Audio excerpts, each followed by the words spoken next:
Hello, I'm Mr. Craven. I'm Senior Director of English for NET, and this is going to be a short talk through looking at the representation and the role of children in A Christmas Carol.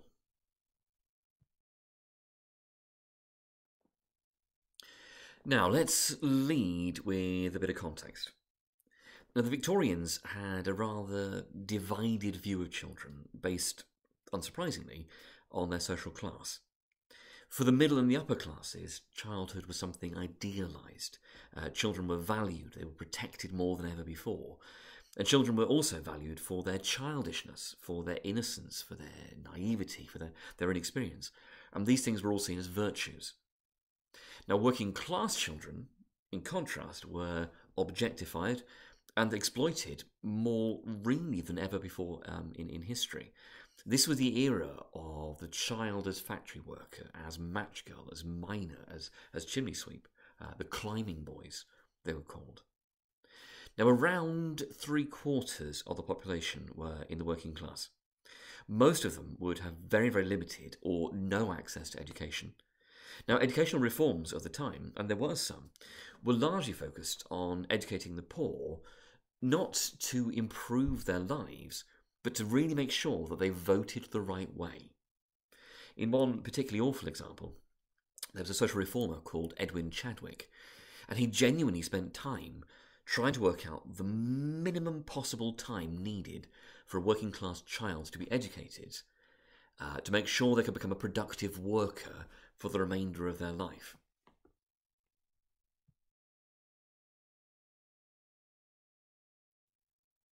Now, there had been some reforms. Now, by the time A Christmas Carol was published in 1843, laws had been passed making sure that no child under 9 was allowed to work in a factory. And also to make sure that up until the age of 14, that time in work was matched by some time in school. That said, the extent to which either of those was actually adhered to is unclear. Now, one method of attempting to mitigate the impact of urbanisation and poverty was the introduction of new poor laws in 1834, and those are referenced by Scrooge in the text. But any social support involved in this, any of the social support available, was completely dependent on those people entering a workhouse. And in those workhouses, mothers, fathers, children would be separated from each other. Now, something around 10% of people who entered a workhouse died there. For children, that mortality rate was even higher. Now, this is the background to ignorance and want, as we see in Stave 3. These aren't youthful symbols of the innocence and joy of childhood. Instead, they're pinched and twisted. They're threatening.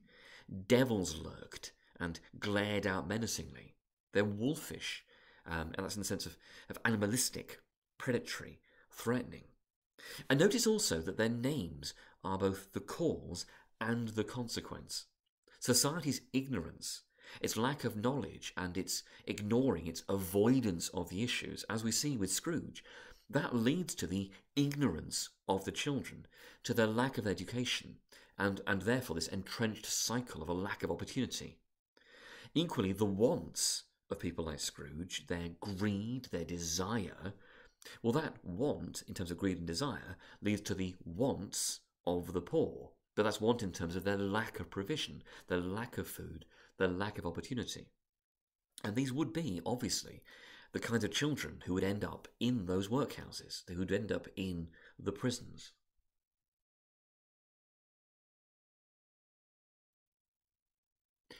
Now, across the social classes, Victorian homes and workplaces were becoming more separate. So homes were becoming more obviously dominated and occupied by the women of the house, rather than being overseen and directed by the men.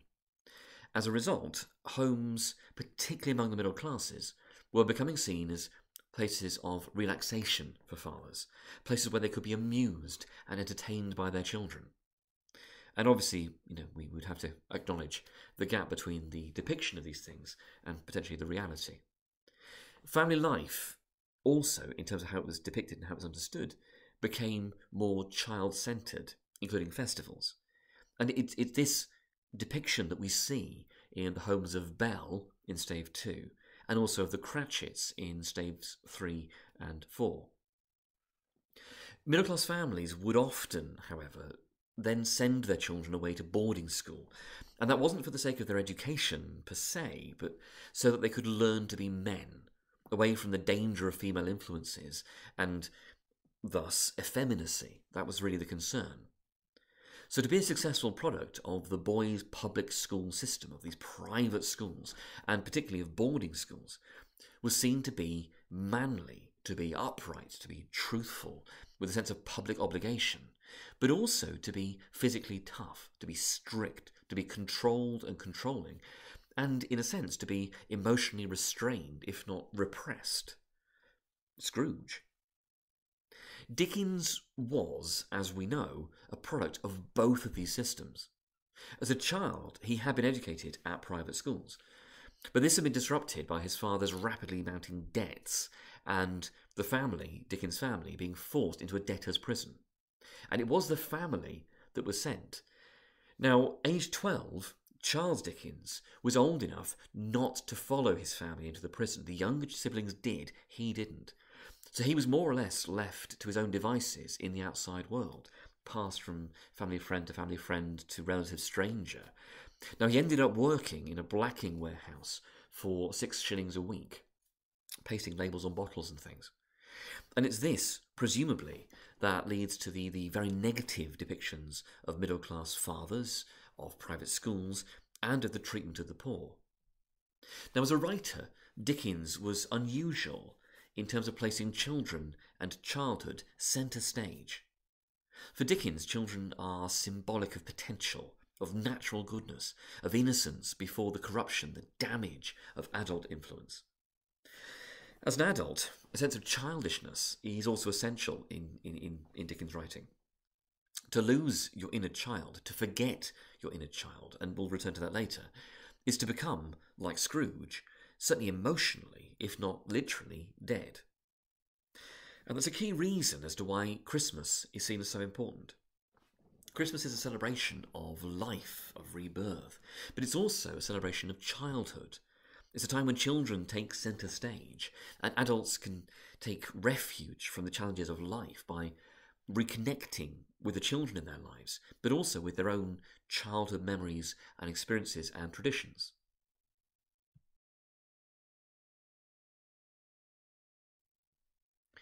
So how does this link to childhood in A Christmas Carol? Well, it's no accident that The Ghost of Christmas Past presents Scrooge, firstly, with the childhood that he's forgotten. 1,000 thoughts and hopes and joys and cares long, long forgotten. Scrooge is, when we first meet him, someone who's lost touch with his past, both in terms of as the causal process that's made him who he is, but also in terms of having lost the childish sense of innocence and joy and fun that Dickens views as so fundamental. Now, Scrooge, the first time we see him in the past, is a solitary child neglected by his friends. He is a lonely boy reading near a feeble fire. But he hasn't at that point lost the innocence and the potential of childhood. Obviously the feeble fire links to this as a symbol, but also in terms of the appearance of the characters in the books that he's reading. They appear to him in the story. It's also noticeable that the adult Scrooge's behaviour begins to reflect on his younger self. His voice is caught between laughing and crying, we're told. He's uttering these nonsense sounds of excitement in terms of, hello, a hoop, halloo. And that's the same sort of sounds he makes when he wakes up in stave 5. It's also worth noting that Scrooge, when he's confronted with an experience of childhood, feels guilt for his own treatment of the carol-singing boy from stave 1, and he realises that I should like to have given him something. In stave 5, he then treats the turkey buying boy very differently. In the second appearance of Scrooge, still at school, he's lost that exuberance and creative potential. He was not reading now, we're told, but walking up and down despairingly. Instead, it's Fan, Scrooge's sister, who represents the ideal of childhood in this section. Darting in, putting her arms around his neck, clapping her tiny hands, bending down to laugh. She's brimful of glee, we're told. Fan is loving, she's joyful, she's innocent, but she also flags up the origins of the issues that they've both faced. Father is so much kinder than he used to be, we're told, that Fan was not afraid to ask once more if you might come home. Dickens leaves us in no doubt that Scrooge's abandonment at school over Christmas is due to the oblivious or even consciously uncaring rejection by his father. There's even the religious parallel of father figures in the sense of God.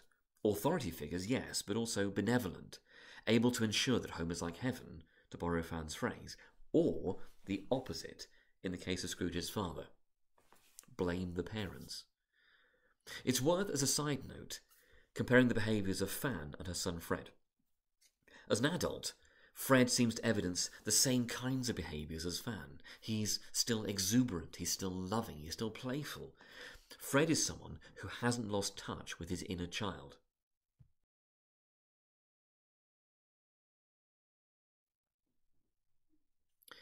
Now, I also mentioned earlier the ideal of the family as being a source of entertainment and distraction for fathers returning from work. And it's this that seems to be at the heart of that second appearance from Belle in Stave 2. She's surrounded by her family. We see children in this section as central to and as symbolising home, love, family, joy. All those things that Scrooge has rejected. It's worth mentioning also, briefly, the physical representation of the Ghost of Christmas Past in terms of showing the idea of the living child inside the adult. The ghost is like a child, yet not so like a child as like an old man. It's got hair that is white as if with age, and yet the face has not a wrinkle on it. And it's both adorned with a branch of fresh green holly, a winter symbol, and it's also trimmed with summer flowers.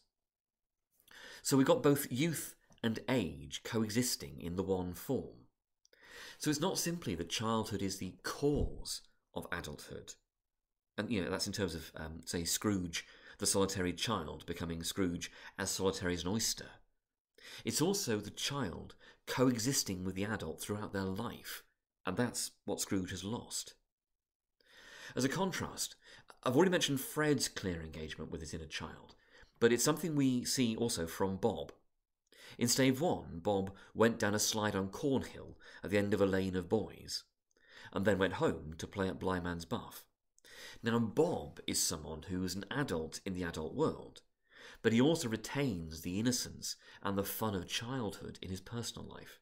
So we've got that child coexisting with the adult. And Bob is also linked to another key example of childhood in the text, and that's, of course, Tiny Tim.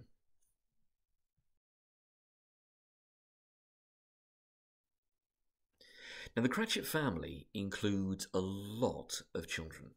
There's Martha, the eldest daughter, there's Belinda the second, there's Peter, the eldest son, there's another boy and a girl who aren't named, I don't think, and there's Tiny Tim, who is the youngest.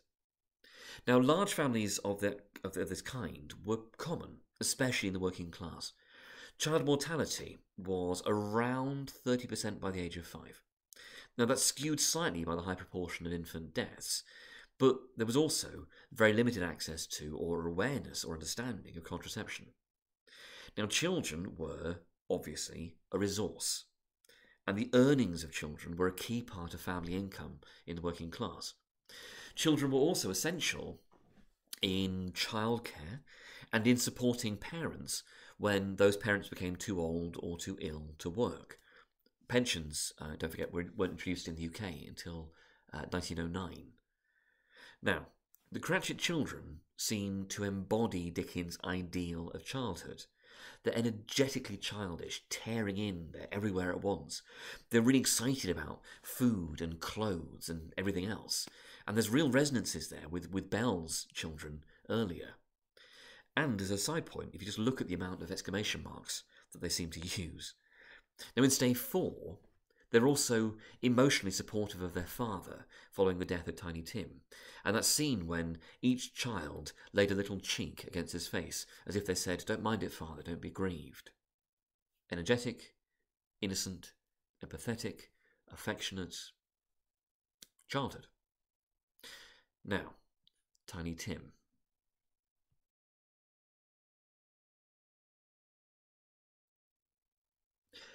Now, Dickens very consciously and very carefully constructs Tiny Tim as the perfect victim. Tim is as good as gold and better. He's thoughtful. Tiny Tim is a cripple, and that's his words. He moves around with an active little crutch and is clearly cared for supportively by his siblings. He's in need of support physically and socially. Tim is innocent, echoing "God bless us everyone," but he's also vulnerable, with his withered little hand held by Bob, and his father's dread that he might be taken from him. So, what's wrong with Tiny Tim? Now, there's various possibilities that have been suggested over the years, from rickets to tuberculosis to polio, even to cerebral palsy, although that last one doesn't really seem to fit. There's no definitive answer, but in terms of the first few conditions mentioned there are common causal or at least exacerbating factors. There's poor nutrition during maternity or during childhood, there's poor sanitation, there's a lack of treatment available. Now, whichever is the case, the cause is essentially the same, and that cause is poverty. Now, what that means is that Tim's suffering is either caused by, worsened by, or at the very least, it's not treated as a result of Scrooge and those like him. Tiny Tim is a victim of the Scrooges in society. And Tiny Tim is sympathetic because he is the last of all, as the novel describes him. And Scrooge does care. His question to the spirit as to whether Tiny Tim will live, and his plea to the same spirit to say he will be spared, shows the same kind of sympathy we saw for children back in Stave 2. And Scrooge is clearly horrified to have his callous earlier dismissal repeated back to him regarding decreasing the surplus population. He's overcome, it says, with penitence and with grief.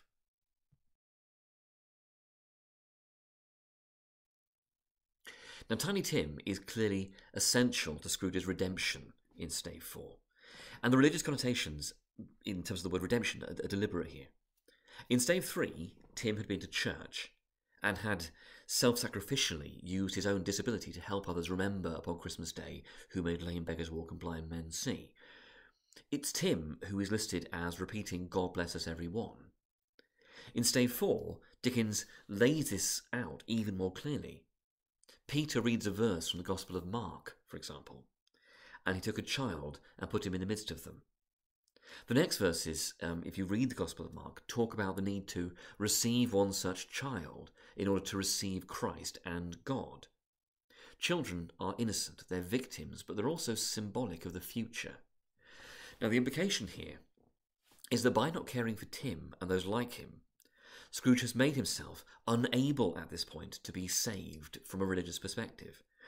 But it also represents the decline and the potentially even the damnation of society. And when Scrooge accepts his faults, when he changes his ways and tries to atone for his sins, well, Tiny Tim no longer dies, and Scrooge is able to become a second father. Now, Scrooge has long lost, it seems, the chance of fathering his own children. Belle, remember, has a grown-up daughter now, but Scrooge is able to ensure that the mistakes made by his own father, and by extension Dickens' father, that they're not repeated, and to therefore improve the future for Tim and those like him. Now, Scrooge also accepts and engages with his own childhood, promising to live in the past as well as the present and the future, and he's managed to rediscover and to live through his inner child alongside his adult self. Scrooge, it says, is as merry as a schoolboy. He's giddy, he's happy. We see him playing pranks on Bob in terms of the anonymous turkey and the workday wind-up. Scrooge at this point is far more Fred than Scrooge from Stave 1.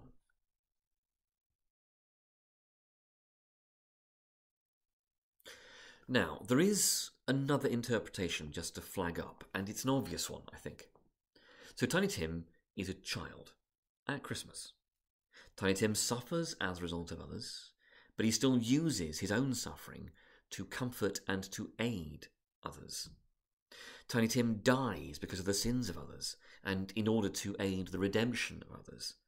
But he comes back to life. He is, in a sense, resurrected when those others are redeemed. So is there, perhaps, potentially, maybe, the possibility that Dickens intends Tiny Tim to represent the most obvious child associated with Christmas?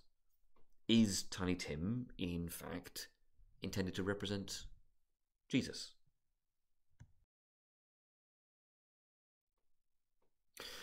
Okay, thank you for listening, and hopefully, as ever, there have been some useful points and ideas in there to get your brains working and to think about. As ever, do please discuss any questions you've got, any queries with your teachers.